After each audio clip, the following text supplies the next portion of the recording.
Well, what do you mean you don't understand where I'm coming from, or like, because every time I take the political compass test, I end up in libertarian left. I have been sliding more and more to the right though, but I'm So it is more libertarian then. So not there.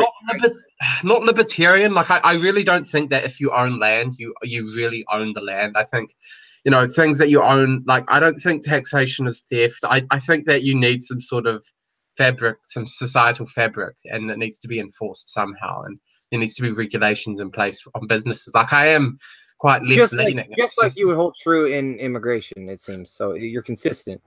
right, but I also recognize the importance of having, you know, having sensible discussions on the validity of injustices in the world. Because I think a lot of the things that we see in the world that we see as bad are not so much bad as so much as they are, negative consequences of a much higher goal that we.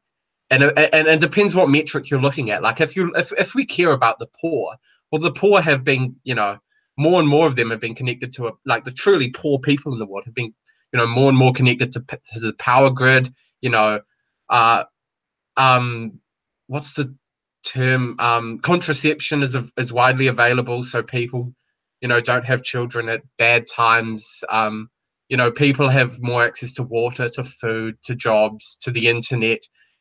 Things are doing very well at the moment, and I think a lot of That progressives is sort of free. discount the progress that we've already made. So, Oh, I don't. I'm not someone to say like, oh, we're in end times. If you take Steven Pinker into account, or pretty much like the entire history of human beings, we live in the most influential time in the time where we actually have access to things like healthcare. So it's by no means throwing the baby out with the bathwater by saying capitalism or these higher ways of being or nation states or America, that it's all bad because it maybe um, puts these other people in this lower area. And I just think capitalism as a actual figure or as an actual ideal, it will always happen that way.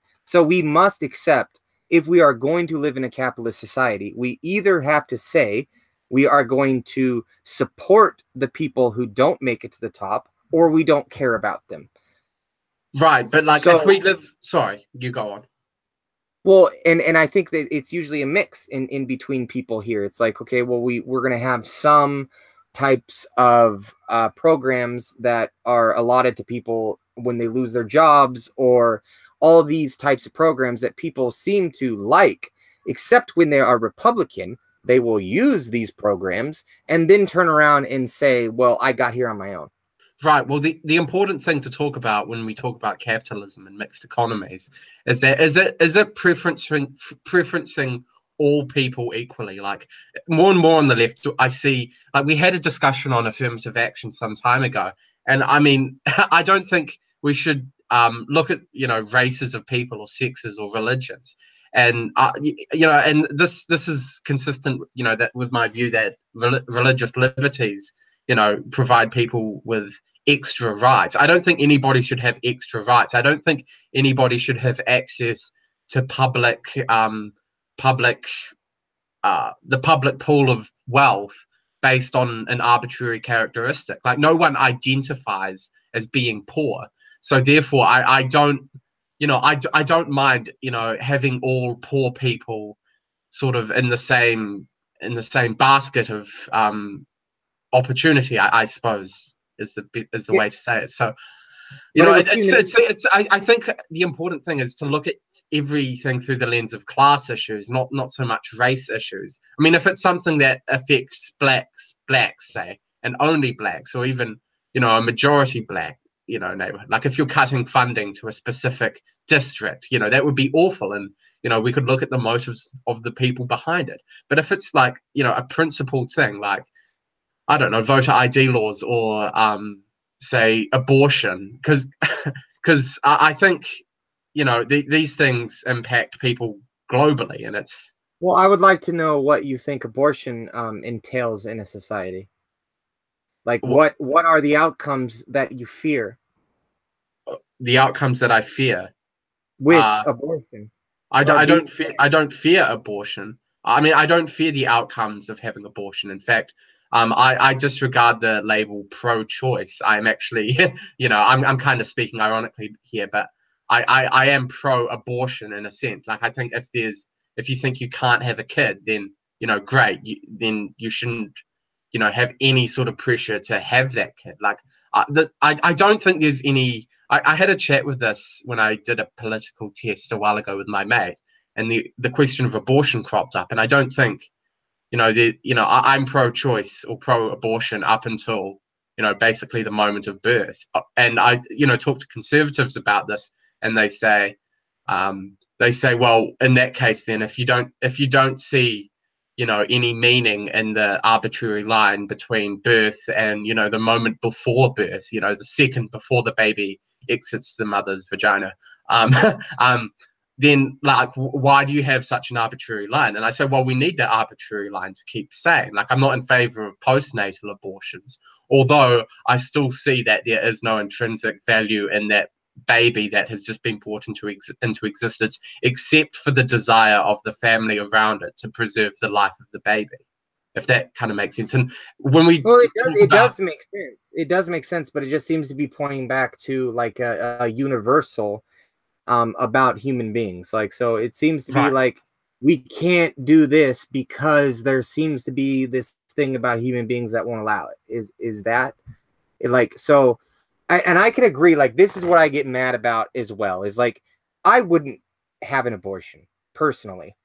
So like, if I got a woman pregnant, which thank God I have not to this point in my life, but if I were, I would feel a responsibility to take on that child regardless of what stature it was at in society, or if we would deem it they were allowed to get rid of it at this trimester. I think these lines to where we say I would do this versus I would do that, they are important lines, and there are lines that should be discussed and lines that should not be taken for granted. Like, we gloss over abortion to say, oh, it's just a tumor in there, just go get rid of it, girl. I don't support this line of thinking, or just use it as a extra mean of contraception or something like that. Those are abhorrent types why? of. Why are they abhorrent? Yeah, why?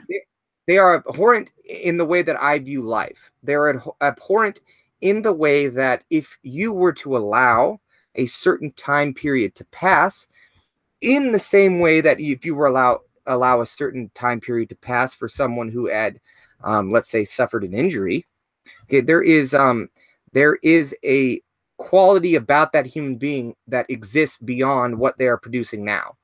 There's a future possibility, and that also that goes directly in line with when we say a woman is allowed to deal with her own body. Now, I would like it if that woman decided to treat that creature inside of her with care. Okay, but I am not in a position, nor am I in a legal position, nor am I in any faction of life to say that you can't Right. So do I that, even agree though that I. it should be. Yeah. Okay. Yeah. I agree. And I think the man should be held accountable, and there should be some sort of, payment, Well, or, but yeah, some sort of held financial accountable to help. what degree? Well, I don't Definitely. think But that, like, like, hold on here, because like this sure. is kind of where I got caught up.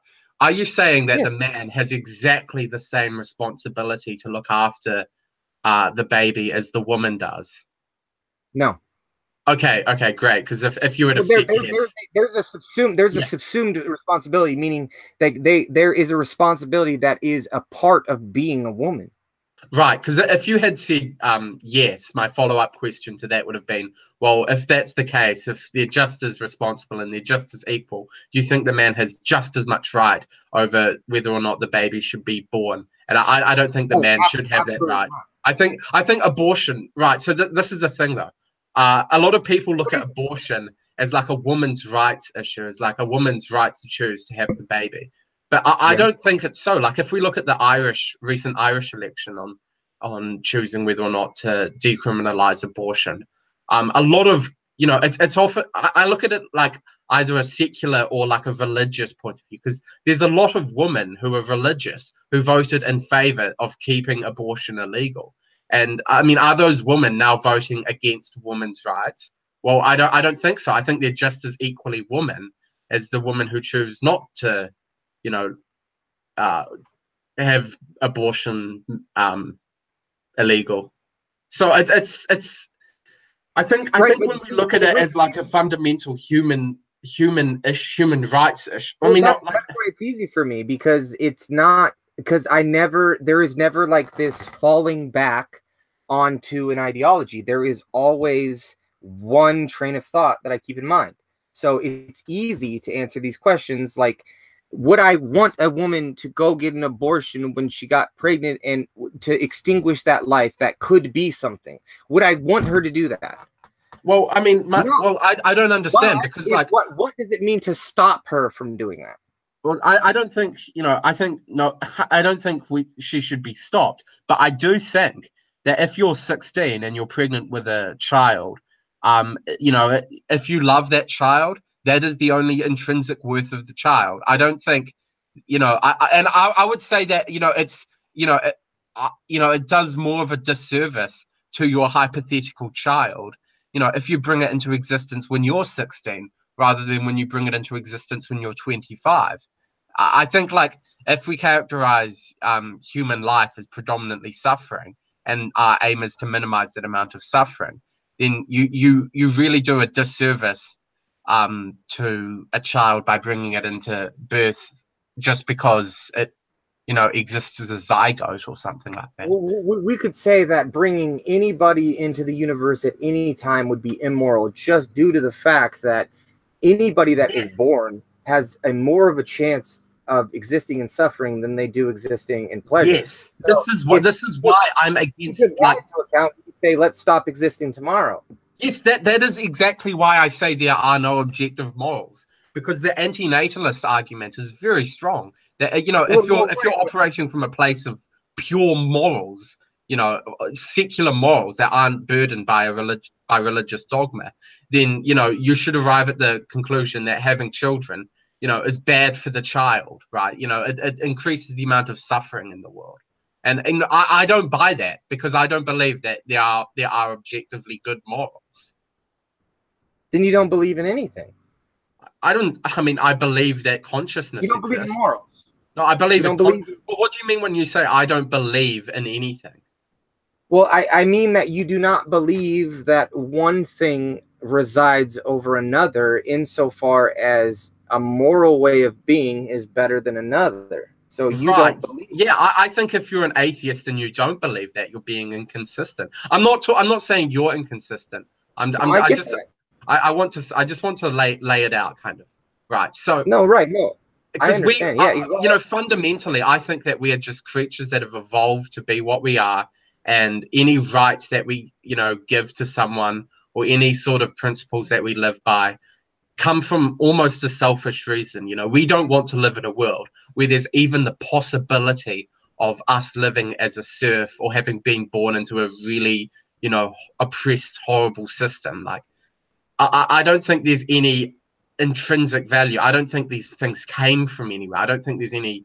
And But I think to I say would that, have to dissect what you mean by in like. So this is the thing that I always seem to catch people on is you seem to label something as intrinsic, but then move off of it to say that it's not intrinsic. So I would like to ask you: does 2 + 2 = 4 if all humans cease to exist? yes, Why? because there's still the possibility that somewhere out in the universe, something could, you know, attain consciousness Yeah, but and then understand. you're moving away from the No, actuality no, of I'm not. Okay, so if we take, you know, 7 as a prime number, right? 7 is still a prime number, you know, whether or not we, you know, were there to observe it. You know, the energy was, you know, as Sam Harris said in his chat with Jordan Peterson, the energy is still trapped within the atom for the millions of years that humans didn't exist. You know, like things still are there, like if there's not nothing there to perceive them. I don't understand how they're not there. Okay, so then there is a possibility. There is there are certain questions that can be asked about the universe that are encompassed in an answer. Like, you cannot move beyond answering a question when there is no one there to answer it. So if you are going to say that anything exists beyond human beings, you have to say that it exists apart from human minds. But I don't think that's what you mean by objective. I don't quite understand what you mean by that. Okay, so 2 + 2 = 4 when all humans leave the earth, or like does 2 + 2 = 4 no matter what? And then I would also equivocate it to this: does a human being hurt and suffer if a human being is not here? Well, I mean, I would say there are possibility exists. I would say there are objective truths, but that is separate from objective morals. Well, right, but the possibility of something, so the possibility of 7 being a prime number, insofar as there's an enclosed system that we say it's a prime number. So if everything goes away, it's a prime number because the possibility of a prime number exists. So I can say that the possibility of suffering exists regardless if people are here. There are actualities, there are real possibilities of the brain. So that if we are here or not, there is a landscape of possibility of your brain now, right? So if we were to take a piece out or to put a piece in, you might think of things differently. I wouldn't understand logically differently unless I was, severely mentally impaired. But I don't quite understand the logic behind this, because, like, say, imagine all humans were to die from Earth, right? And say we understood something about, is there an objective? Sorry? Is there an objective truth? Yeah. The objective truth, say, could be, that we observe the movement or the future movement of a galaxy, or say the, intersection of our galaxy with a neighboring, or our solar system with a neighboring, our galaxy with a neighboring galaxy. And so say all humans were to die off, right? And say, life were to crop up elsewhere in the universe billions of years later, using the same laws of logic, they could determine the previous history of this galaxy that humans discovered billions of years prior. Given you had the makeup of a human brain, given you had the complete makeup of a human brain, you could determine what that person was going to do. So if you give me the complete underlying precepts of math and say, well, if we all disappear, somehow math, somehow reason, somehow all these things that apply to human brains still exist without human brains, at which point do we say something is objective and not dependent upon subjective minds? Because we can say that math is dependent upon subjective minds. I think that's pretty easy. Not even 4, unless we're here to say it does. I would say it's easy to answer that question. It's just limited to the laws of logic. 1 + 1 is 2. No other way of viewing it can change that. Any computer but where's that in reality? Right, but but that exists, and also material objects. Why does it exist, though? Why does it exist? What do you mean? Because we say it exists. It exists because it's there and it's observable, and other things that aren't humans come into contact with it. So there's nothing to suggest that a creature that will crop up somewhere else, will have different laws of logic. They will abide by the same fundamental truths that we live under. I don't think there's anything to suggest. If you go to China, if you go to America, if you go to all across the nation, they will work off the same fundamental principles of math. Okay? Correct. But take away all people, take away every single person on Earth. What does math mean? It's a means of predicting future things that will happen in the universe that other future things will also observe. Same with morals. Well, sorry? Same with morals. We can predict the way that people are going to act and how that is an outcome for them. So we can say if they act this way, like say if they act 2, then and they add another 2, then they will be 4. Right. Because they are humans. So you're saying human behavior is predicted by morals. It's not that exact, right? You can't say that 2 + 2 = 4 all the time, but there is initiatives where we can say that a human condition, something that connects us, something that makes us human, is persistent in a healthy mind. So in the same way that we can say 2 + 2 = 4 inside of a closed system, because again, 2 + 2 does not equal 4 unless we say it does. But no, there's a difference here, and the difference is that using math, we can, given enough information, predict the total outcome of, you know, a universe, an event that occurs in the universe, and there's facts. Well, you can get to the moon with it. But just having, you know, codified morals, that doesn't predict human nature at all, or how humans interact with one another. Right. So, but I could say this. I could say before we knew a certain equation did something. Let's say before we knew that that Albert Einstein created E = mc², relativity.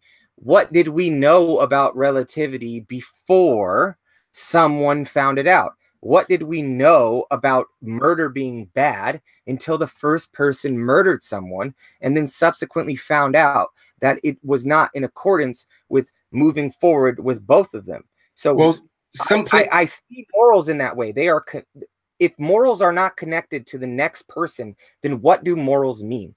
Okay, so all right, first of all, there's no evidence to suggest that before the theory of general relativity was established that the universe did not operate under anything other than E = mc². Second of all, if you have codified, if you have morals that come from like a religion, people will abide by these morals.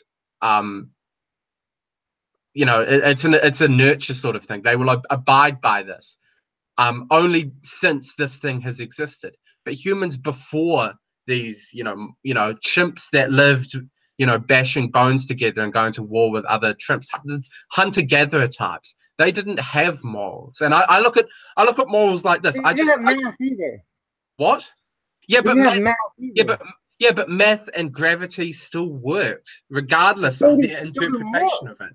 But hold on here, because like morals to me, I just look at it like this. Morals are just something that we construct once we have to move away from a hunter-gatherer sort of. I see. You know, I literally see the exact same line of thinking that goes towards all our other things that we hold dear. Let's say math, science. Okay, because why doesn't it? Why is there this separation between what you deem moral and how you move through the world in accordance to what you think is permissible? How is that any different from what you deem reasonable? Because morals can evolve and maths and logic will never evolve. Like if you're like a chimp, right? But they do evolve. What? Math has evolved. We get a clearer understanding of a picture. And that's what I would say about morals. Yeah, but there's nothing we're going to learn that could no, this is important. There's nothing we could learn that could possibly, you know, eradicate the science that we've. Yeah, some of the science we've learned so far will not be reversed. I can say that. Okay, but you could also say the same thing of morals. So yeah, no, you can't say the same thing about morals. Morals can reverse and have done. Once we figured out that enslaving people wasn't a good idea, how do we go back from that? How do we then say that it's permissible to enslave people after we found out it wasn't permissible, in the same way we found out that 2 + 2 does not equal 5? Because we have the ability to live without using slavery. I mean, let me just lay this out for you, okay? Because it's applicable to something you want. But we can observe animal species becoming more compassionate once they what am I trying to say? Once they're put into an environment that serves them well. Like if you live in a town and the town's very poor, but you're just getting by, you're going to have some sense of morals. Like, but if you're just an individual, like a bird hunting for a worm, or a polar bear out in the Arctic, you know, it's completely by itself, isolated from every sort of social fabric possible. They're not going to have any sense of morals. It's like morals is like the sort of societal glue that holds us all together and gets us to a place where, you know, the actions that we, you know, do can make other people's lives exponentially better. So it's like morals are truly a pragmatic, you know, thing, and I think we just evolved to have them, and it's good that we have them. but I wouldn't say that there's any objective moral. There's no, because morals are predicated on what you want. Like if you want, But again, hold on, because I will repeat this. right, Math is also predicated off what you want out of it. Math does not work because you say, hey, math work. There's actually ways to circumvent math and make it not work. Let's are you say, saying that let's just say with logic. You can say with logic. Logic is actually where math began. And you can say this. You can say, in a logically closed system, this statement is true, or this statement is false.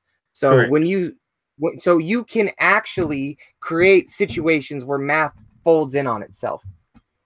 Right, So you can. in which way is it objective? If you could create a situation where it doesn't work, in which way is it objective? It only seems to be objective by the parameters that we allow it to be. Yeah, but that's just an uncompleted equation. Like, if we have math a does, missing component of an equation, but like, does math do things?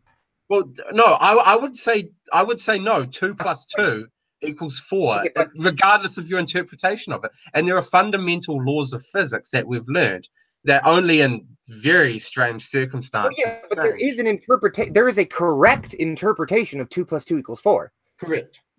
Okay, so with inside that system that we say there is a correct interpretation of 2 plus 2 equals 4, given that 2 plus 2 does not equal 4 in reality.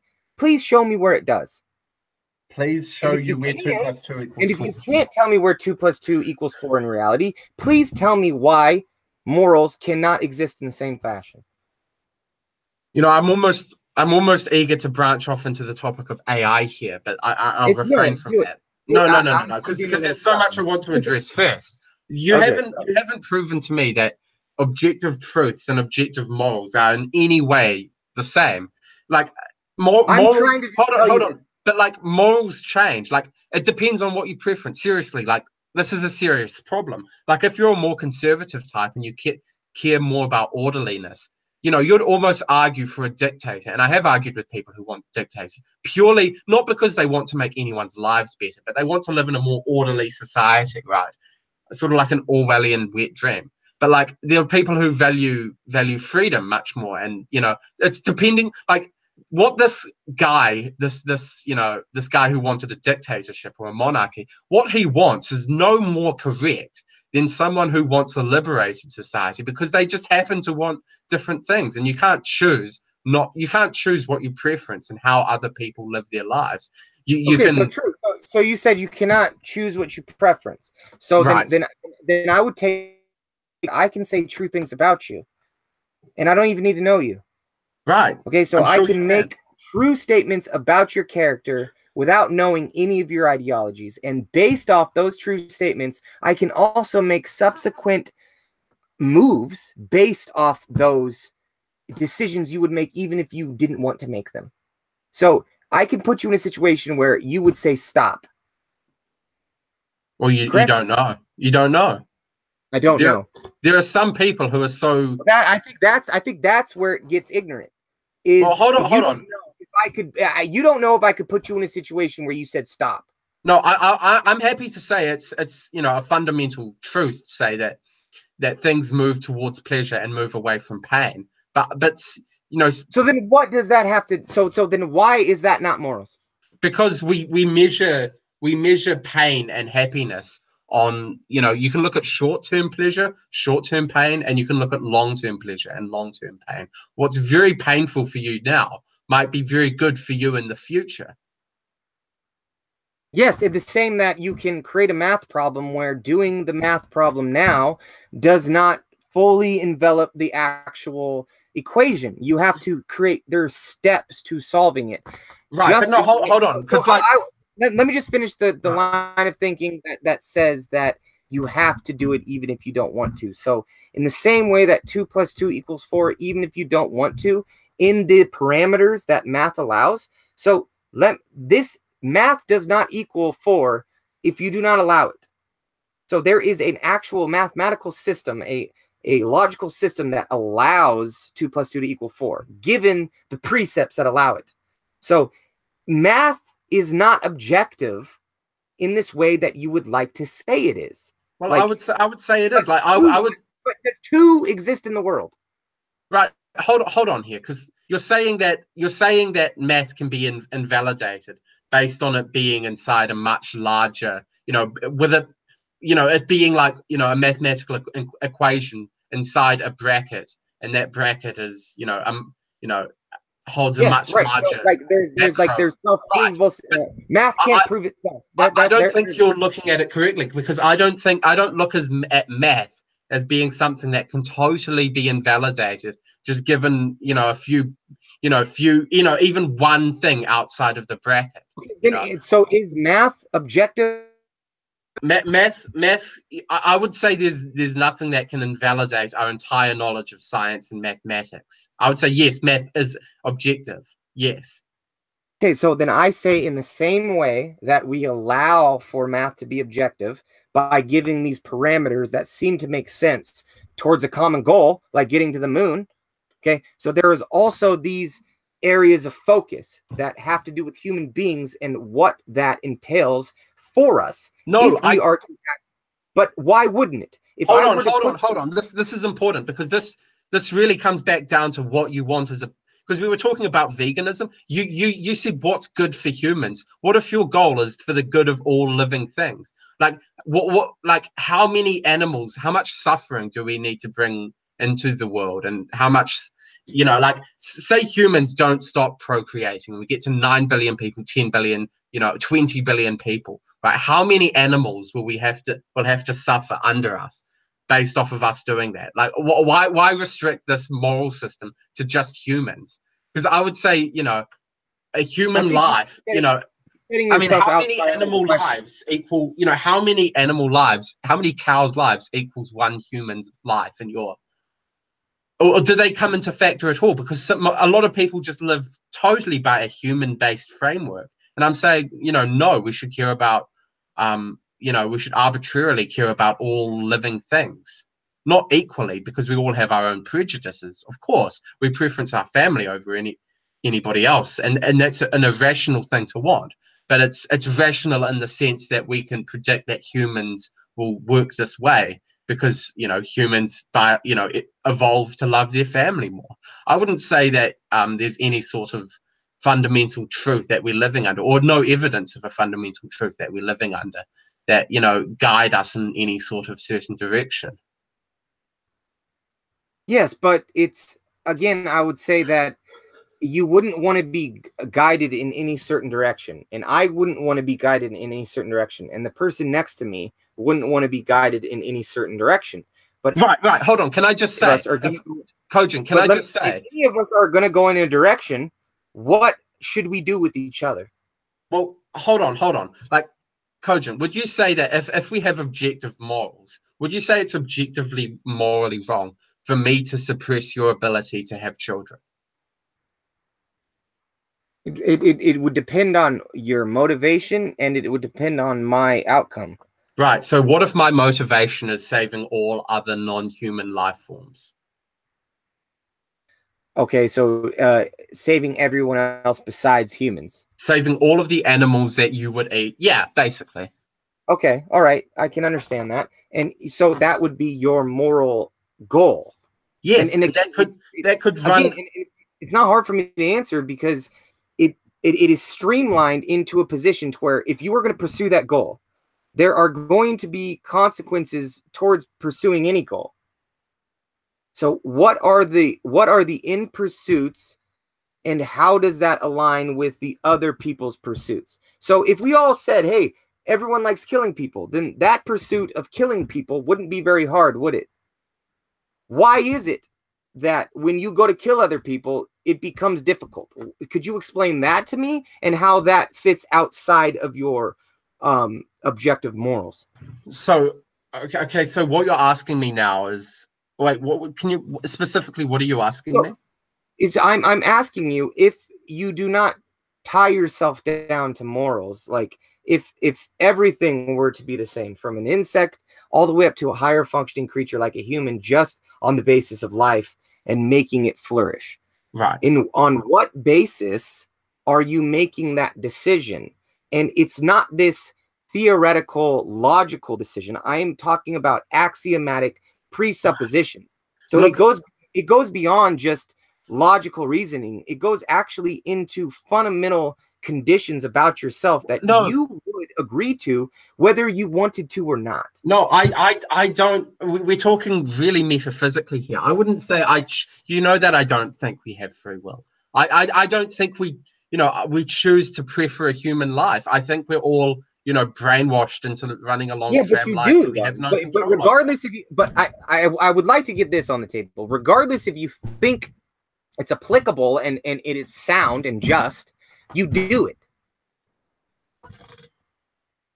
Yeah, I do it, and there are Why? reasons why. Because it could turn out that there is a biological evolutionary reason for me Yeah, to but act in a certain way that puts the community of people before myself.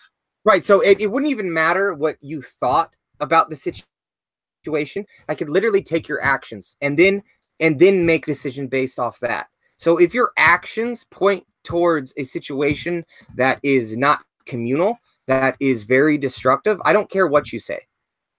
So you can say all the way to consistency that I'm consistent all the way up to killing a child because I don't give a fuck. That doesn't matter to me. What Right. matters to me is in how the actual creatures react to these situations that you deem not moral, because obviously there is a reaction on the part of human beings, whether you deem that to be a moral response or not. No, this is the problem, because people often act as though things that they see around them are, objectively moral bad. Now, I just want to talk about the Columbine shooters, and I know you Yeah. upload a lot of clips. Do you know have you heard Jordan Peterson talk about them and their motives? No, but I saw the suicide of both of them. That was fucking crazy. Right. So Jordan Peterson looked at the journal entries, the diaries that these kids wrote before they went on the school shooting. And I wish I could do service to what Jordan Peterson said about it, but I can't. He basically said that, these kids had been dwelling in a place like hell for such a long time, and they came to the conclusion that existence itself is an obscene, abhorrent thing. And the best way to represent this in their actions was to go to a school and kill the most innocent people. And Yeah. they literally said, let it all burn, let the world just, fall, let us return the world to the animals. We are a disease. We're a parasite. There's no place for us here. And what we're doing to the world is unnatural. So it's sort of delusional shit like that. But I see a hard time arguing in an objective way against that, even though most people on Earth would see, well, these kids are clearly mentally deranged. And this is something that, who was it? Jacques Derrida? No, Michel Foucault. He said that we look at the mad today not as not as operating under a different set of rules, but rather as sick. There's someone that needs to be cured. Whereas in olden times, we used to look at the mad, with awe. We thought that they had uncovered some truth about the world that we don't know. And I would say, this is kind of going down postmodern theory, but I would say there is objectively no correct way, no correct lens to view the world from. If you want to, maximize suffering in the world, if you're truly a psychopath, and there are people out there like this, they just hate existence. If that's your motive, how do you argue? It's like, how do you tell someone what they want? How do you tell someone what they should want? Basically, I'd say there's no way. There's no objective. I could say, morals. I could literally say the same thing, that someone will follow a line of thinking down this astray path towards this algebra equation that literally makes no sense to anybody else, but it seems to make sense to them in accordance to the way they see the world. But in the way so let me just make the comparison. So there is a comparison to be made in that if you want a certain outcome, then you will accept certain precepts like math. So you're not going to get towards this all-encompassing, like, nothing matters. You're correct. Okay? And this is why I try to get you to agree that math doesn't matter as well. Because if you say nothing matters, then you also have to assume that math does not matter. Well, hold on. Can I just ask you? This might be a dumb question, but if there's a psychopath living in the world who wants to hurt people, and he uses mathematical equations and science to build himself a gun, and he uses the gun to kill people. Is the maths that he used incorrect?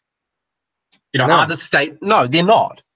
Even though they no. came from a horrible place. So I don't think there Good is question. some link between maths or logic and morals. Well, right, because I think to say that if it was correct how he got there is not the question. The The question mathematical would formula he used was correct. okay, yes, the math. Okay, so we can also say that the moral system that he worked off of to get to that position where he killed a bunch of people was also correct. But is it all I'm trying to say? I'm not trying to say that there is meaning beyond what is known or anything like that. All I'm trying to say is that if you are going to assume that math has meaning beyond the precepts that we give it, then you must assume the same thing about other factions about our minds and what we make up about the world. So No, if you're gonna say 2 + 2 = 4 because it gets us to the moon, then you must also say that not killing people is moral because it makes us all work together. And you may not see those things as correlated, but I can tell you that when you go deep into your line of thinking, they are absolutely the same. I think there might. And tell me how they're not. Right. Well, I think there might be. I'll get to that, but I think there might be, this major semantic difference between us that we just can't see, or probably won't even be able to see, even if we No, yeah, discussed it for long enough. So we might have to true that. agree to disagree to some point. But also, I would say that whatever morals we construct,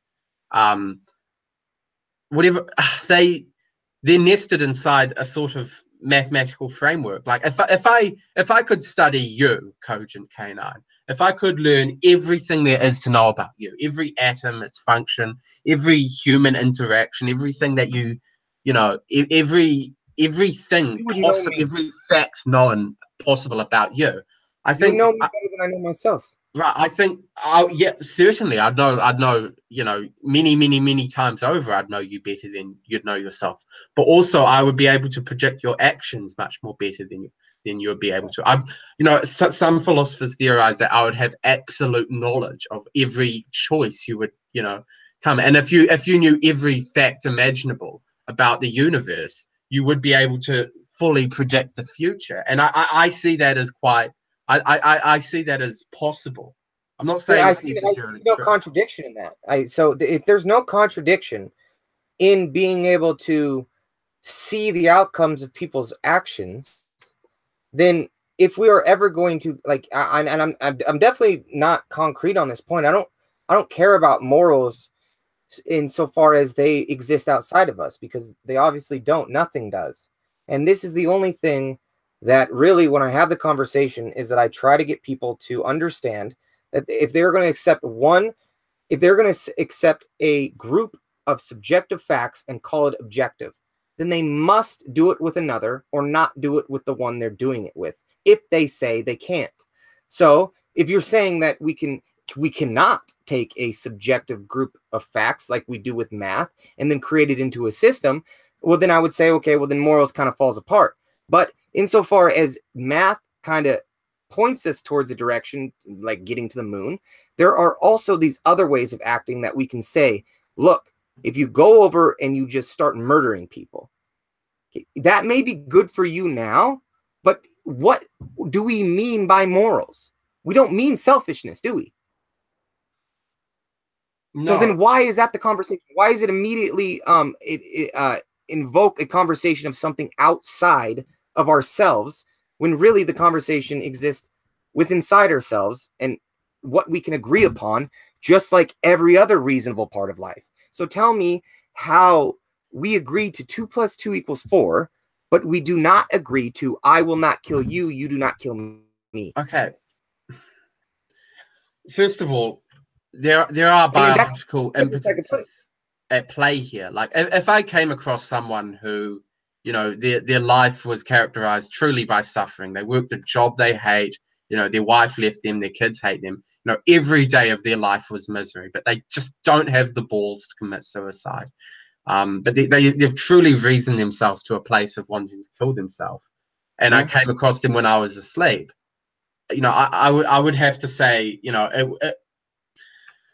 if there were objective morals, I might have to kill them. I wouldn't say there's any desire to life at all. I mean, well, it's funny because when we talk about math, I don't immediately go to the equation that makes math fold on itself. So I don't immediately go to this statement is false. Okay, in logical terms, right? So that's not my first notion. And there's also these gray areas in math where you can divide by 0 sometimes. You're not allowed to do that, okay? But you can. Why? Because it works. So the only thing that I mean by objective is that there is common ground to move forward. And if there wasn't that common ground, then there would be no such thing as objective. Yeah, I would say if there's, what do you mean when you say there's common ground to walk over? Because so like math has to have common ground in order for us to do things. And morals don't seem to have that. Why not? Why not? Because all right, hold on. Because we are just materialist beings. We are created from stuff. We have evolved exactly to be what we are, and our desire to have a family is predicated on us not wanting to be lonely and wanting to, rejoice in childhood once again. It's like there are, reasons behind the scenes that we're not aware of that force us to do things that, we don't have any other explanation for. And I would say that just because we don't have an explanation for it, it's just like religious people making up God when they can't explain something. It's like, just because we can't explain why we act in a certain way, that does not mean that, the way we are generally acting or the way we generally aim to act, if we imagine ourselves to be a good person. I wouldn't say that what am I trying to say?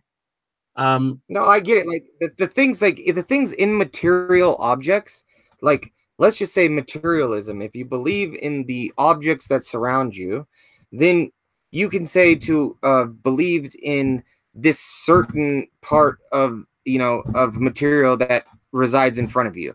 But what we know about material things is that it gives rise to the brain, and that the brain doesn't necessarily correlate all the times to the material world, and we have ideas about the material world.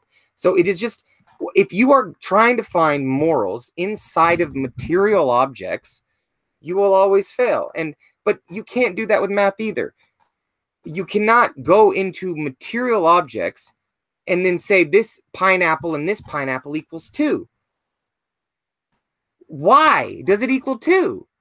Because it equals 2 insofar as it equals 4.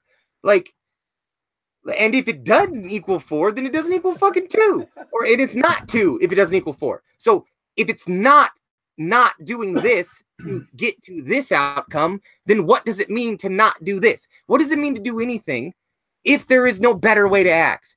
So why is this conversation happening? You would seem to have some sort of inclination that there is a correct answer.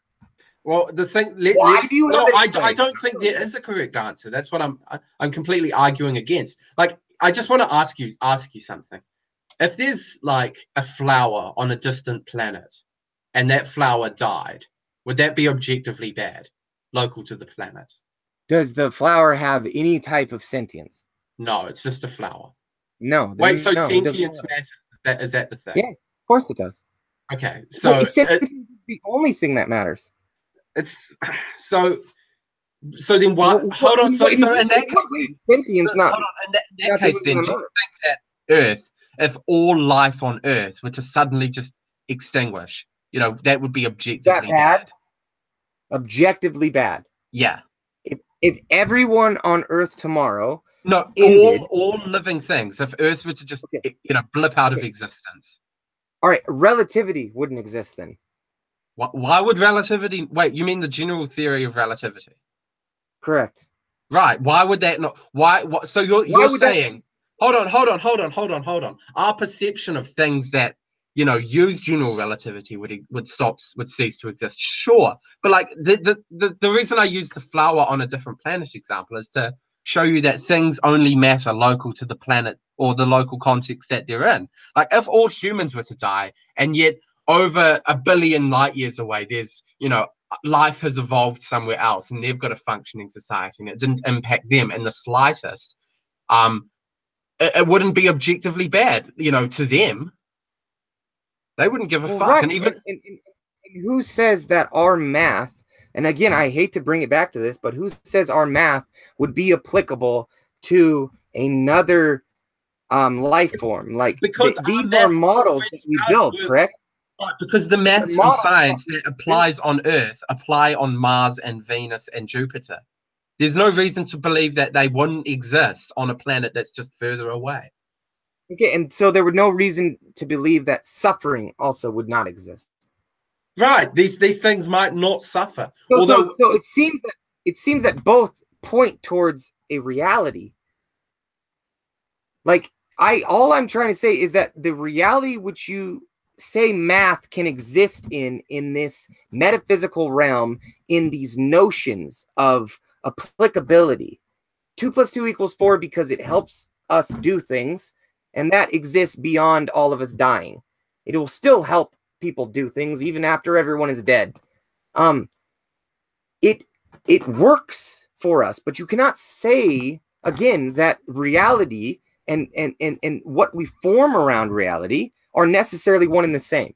Well, now, if you are going to make the leap, if you're going to make the leap and say that they're one and the same, then you're going to have to do it with my conclusion as well. Okay. All right. Well, first of all, I think if we're going to define a living thing, we can't, say that if these things didn't suffer, that changes things.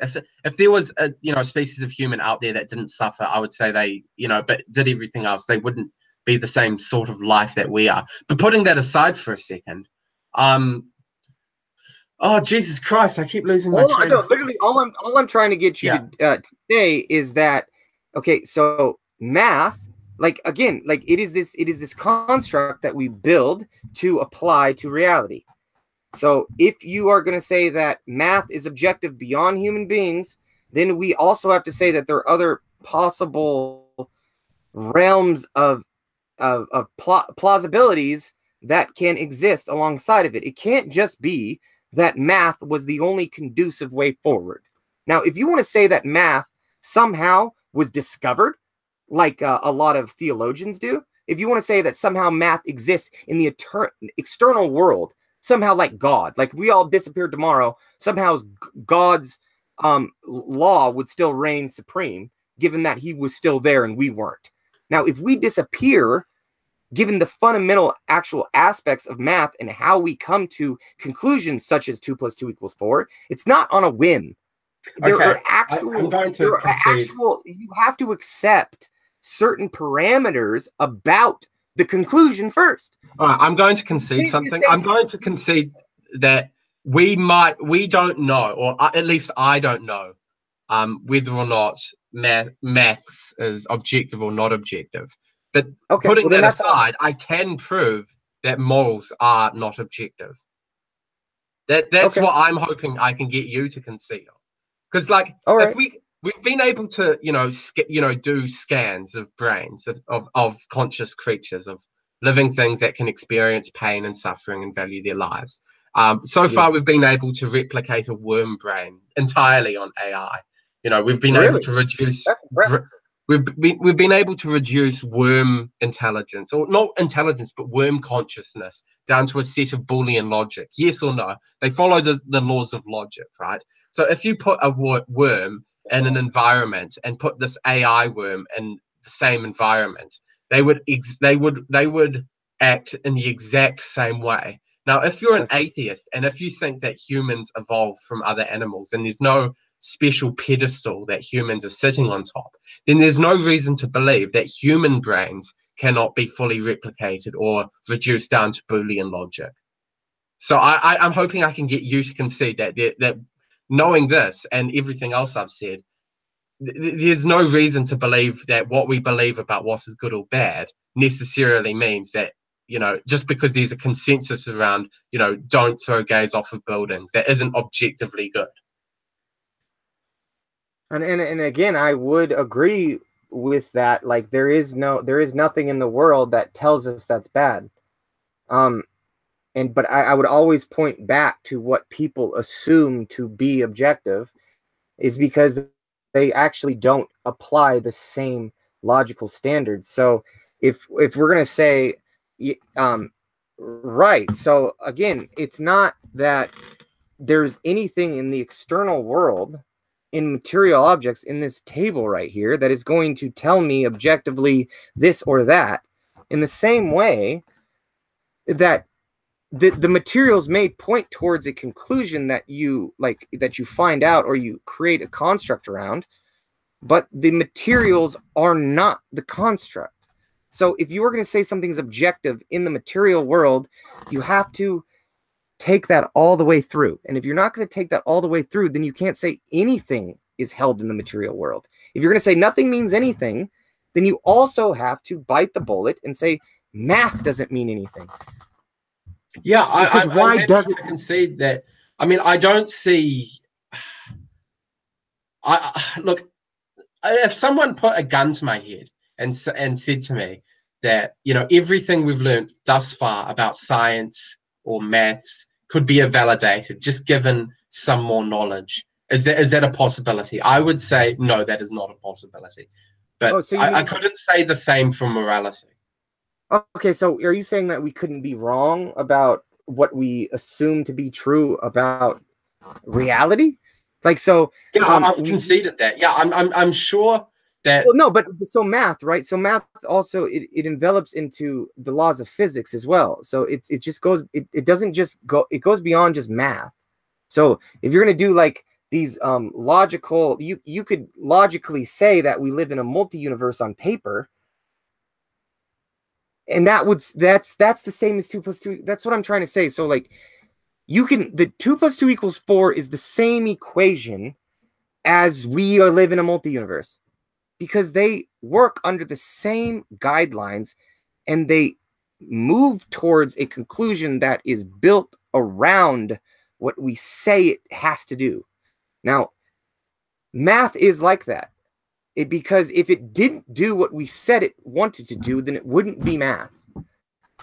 So I just have a hard time reconciling an objective reality that we all say is real without allowing other metaphysical type constructs into that paradigm to say, well, these things also are constructs of the mind. Okay, I don't. Right, they might. Right, math might be a construct of the mind. I would say, 1 plus, I would say, look, I wouldn't say, Jesus Christ, this is so much. I can't really put it all into words, but I just want to say that, shit. I've totally lost my place, man.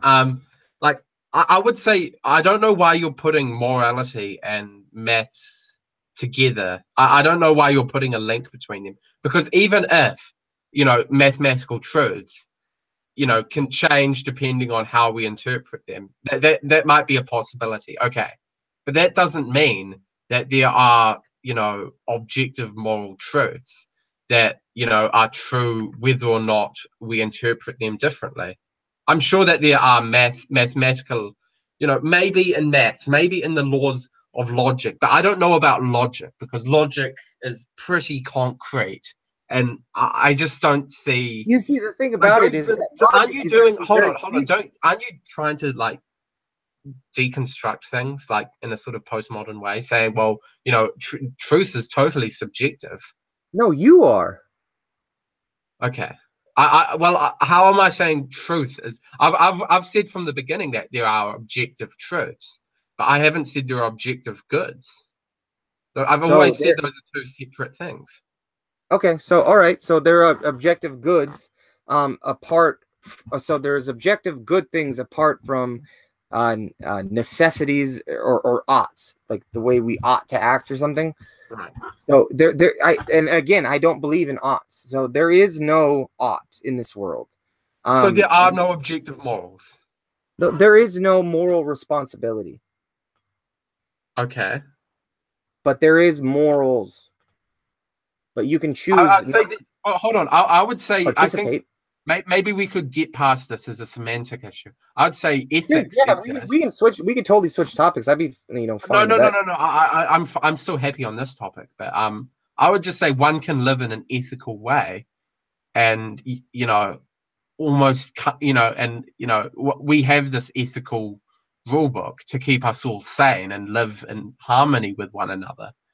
Uh, I would say though that, like, if I kill someone and it doesn't damage the fabric of society, if it doesn't put into jeopardy, you know, peace. Like if I secretly kill someone, no one knows that I've killed them. No one even knew that this person would say I killed some homeless person with no friends. Nobody's life or well-being will change that because this man has died. He hasn't damaged the fabric of society.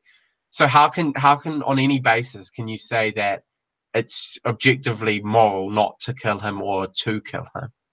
I couldn't say that it's objectively immoral, but I could point out an inconsistency in the way that you would view it. That wouldn't, like, at the end of it, have you say that, oh, this is immoral or not. All I could point towards is this, what I feel is a misunderstanding of what I'm trying to say something is, and what you are trying to say something is. I think I agree in whole, like in totality, but again, I think that if we were to take that line of thinking all the way down, you would also have to give up other things, and I feel like I'm giving up those things. I will say that there is no objective morals in the way that you would want it outside of human beings, but I would also say that there is nothing. And if you value anything, then you have to jump on board with what I'm saying. But if you want to be a nihilist, you go ahead and you stay on that route of nothing matters. But as soon as you want to switch over to saying something matters, then you're talking my language. And then Okay. you have to jump on board. Uh, Because what are you doing if you're not? Then you were just like you're creating like an argument to prop up to say this is an ideal, but there are no ideals. I just don't see how, whether or not we interpret something in a certain way or whether we don't interpret it at all, that is totally separate from whether A logically follows from B. Well, yeah, but I don't get it either. So, like, if, like, let's say what's true. So, what is something that's true?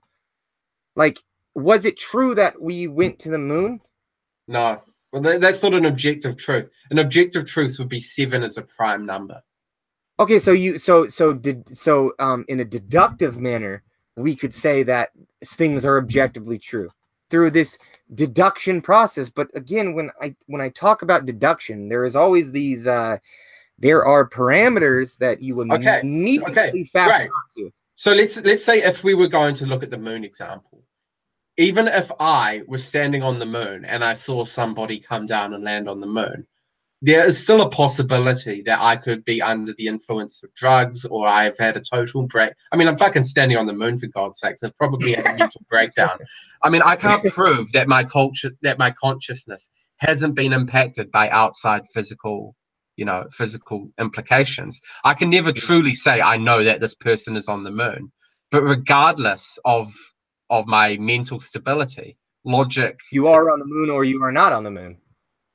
yeah, I am either standing on the moon or I am not. And conscious beings outside of my locality can observe that and know that is true. Uh but Yeah, I wouldn't know it is true. In my subjective worldview, I wouldn't know it was true. And by the same token, I don't know that peer-reviewed studies are legitimate because I don't know everyone who has peer-reviewed everyone else's work. Yeah, but like I feel like that's getting into like the minutia of what it means to be philosophical. So we can say like, I don't know what it means to even think or assume anything about anything.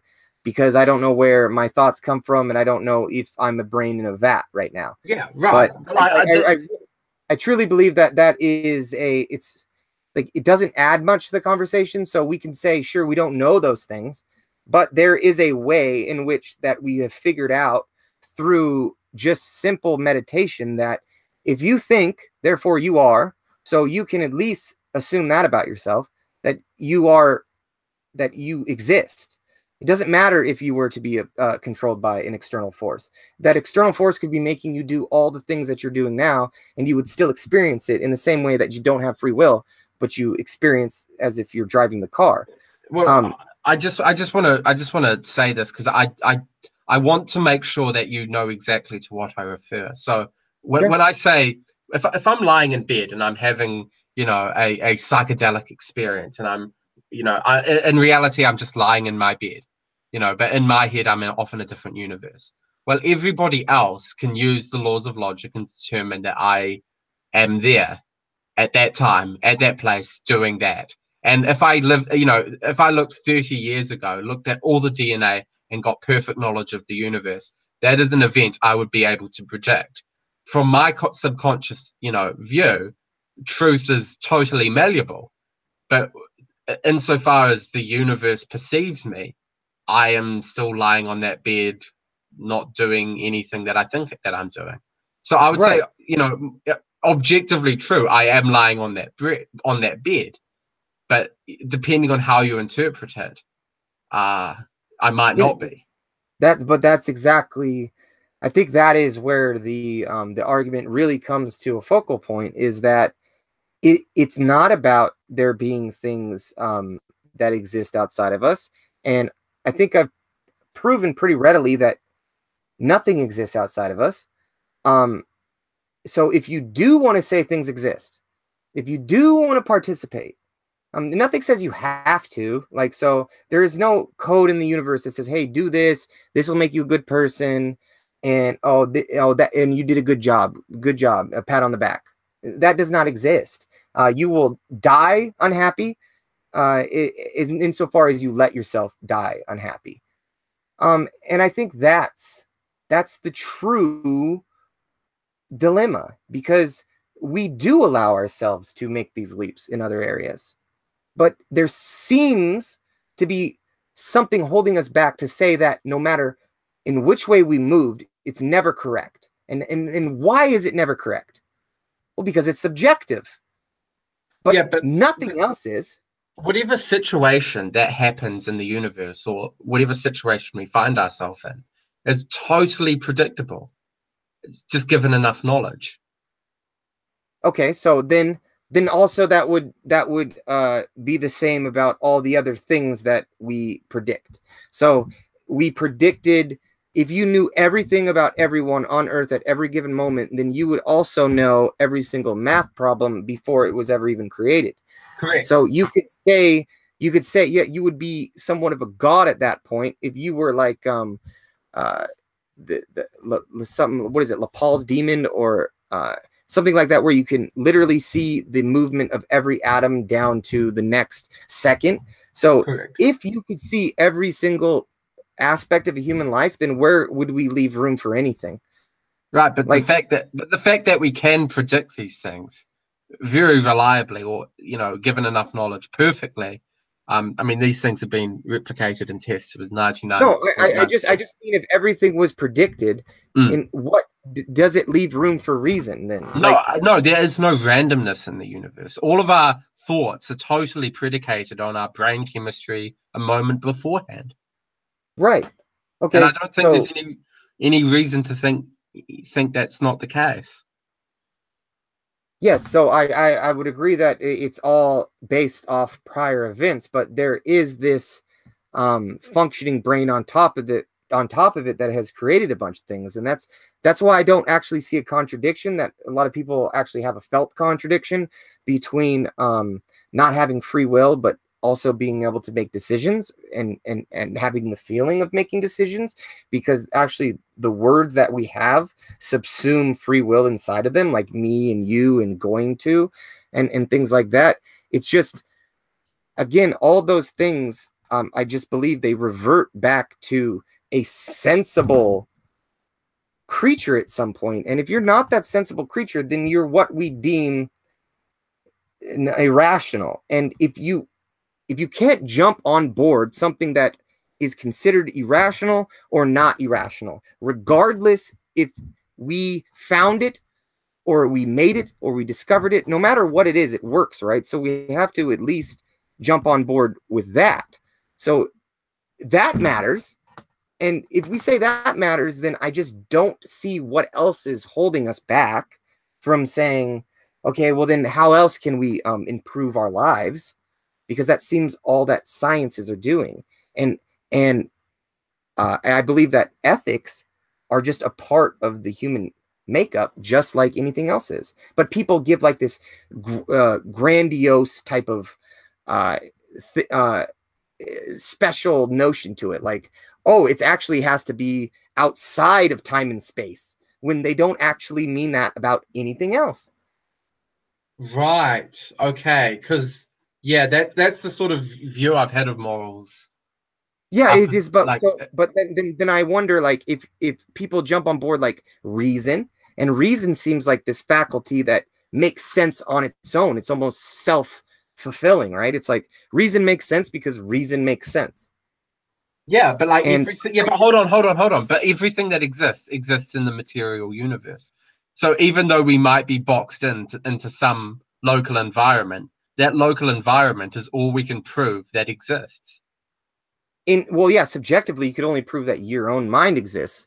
So, but at some point, you have to move beyond that, right? And then start assuming that other minds exist. Well, you can't prove to yourself that your mind is the only thing that exists. Well, I mean, that's what I think. Therefore, I am basically, if you meditate on thought, it doesn't matter even if someone were to be manipulating it. So even if I were to be an external force right now, manipulating every single thought you had, and I was making you think something you didn't want to, you're still thinking it. Right. Yes. So you exist. Yeah, but like there are things that I can. Yeah. Okay. We might live in the matrix and we can't prove it or disprove it otherwise. Um. Yeah, but I don't even think that's the interesting I conversation. no. I think that I don't either. But like I don't think. I don't think. Hold on. But like we will see things around us and perceive the universe and make predictions and uh, interpret things in a pretty linear path. Like you have to be, I mean, even severely mentally deranged people, we can still predict, like with schizophrenia, they start from a really messed up premise, but then make logical conclusions based off of that incorrect premise. Um, but even if that's the case, mad people and people on drugs, people who take magic mushrooms and say that they experience an out of world feeling, there's nothing to suggest that that feeling that they are feeling is a legitimate is a legitimate thing, or something that something that you know we know what caused them to think that. Like we had facts that we could learn about them studying it, and yeah, I agree. I don't think anything is like conclusive in that way. Like if we could pinpoint, and maybe if we had like these machines that could predict people's minds, or like read people's neurons when they were firing and predict the actual thought patterns that were going to arise from that. But until then, it seems that we are open to like a landscape of possibility, to where what we do is going to ultimately have consequences. And now I don't necessarily care if those are good or bad in anyone's measure of good or bad. I just care that it allows for other people to do what they want. So in a way that also isn't intrusive, that I'm trying to guard against. So it is that always this mediating process of allowing individuals to pursue what they want without others deeming it, not worth pursuing, or any of these things. So I just feel like my fundamental principle, when it comes down to free will, when it comes down to all these things, I don't even give a fuck if free will exists. I don't care if morals exist beyond human minds, because I really do prize the human mind. I prize conscious creatures. So I don't care about objectiveness. I objective facts about a group of subjective facts. So as long as we can say that everyone experiences a subjective line of thinking, no matter what it is, I don't give a fuck what it is, insofar as we can make that go forward in doing what they're doing, as well as allowing the other person to do what they want in fulfillment, then that's all I care about. Call that good, call that bad, call that objective, call that subjective. It really means only one thing to me. It means how do we move forward? Right. And so you could very well have me on like it's not objectively sound or moral to move forward even. But I just think that eventually it becomes stagnant just to continue to ask the question. Because obviously everyone feels what we're trying to point out, I think. So someone needs to kind of just rattle the cage enough to get everyone to jump on board. Right, and I think that's probably a brilliant place to end our discussion. Is there any last things you had to say? I would say, just off the bat, like I don't think, I think if you have like, I don't quite understand how people who use the term morals, who who are not me, use the term. Like I don't understand the different definitions. Yeah, it Like is. to me, for me, if I was to say, if there's a moral truth, it has to be reducible at least to a way that we can describe it. Like we have to be able to say, it is objectively true at the bare minimum, at least to maximize well-being. And that's a fairly mundane thing to say, but like whose well-being do you preference? Oh, and at the expense of how many other conscious creatures? Like, I mean, I think at least like to say there are objective morals, you have to, not you can't just say that there's a there's a sort of general general direction that we all should be headed. I think at least has to be able to be reduced down to descriptive elements. No, and I definitely understand that. I think that would be the classical definition of something being objective. But I guess that I would reiterate again that I think that people don't necessarily follow their own line of thinking when it comes to objective. But I definitely get the argument. Like, and in morals, they become so gray and they become so just different for everyone. It seems that there would be no one way forward given the plethora of different variations. But I definitely enjoyed the conversation. Sam, right? Yeah. Yeah. And I definitely enjoyed the conversation. We can pick it up another time and start off from there or whatever you'd like. So yeah, I'm actually. I just wanted, before we finish, see if we can. I mean, it's been an absolute pleasure talking with you as well, and it's been amazing at how much our conversation has, stayed on the same topic for the most part. But we started off on a completely different topic. Like, didn't we start off on, whether it was rational to love your family more or something like that, and then we jumped to abortion, and then we jumped. Yeah, it's definitely evolved over a bunch of topics, but it was fun. Yeah, no, it was great fun. Yeah, I hope to speak with you again. Thank you. So was there something you wanted to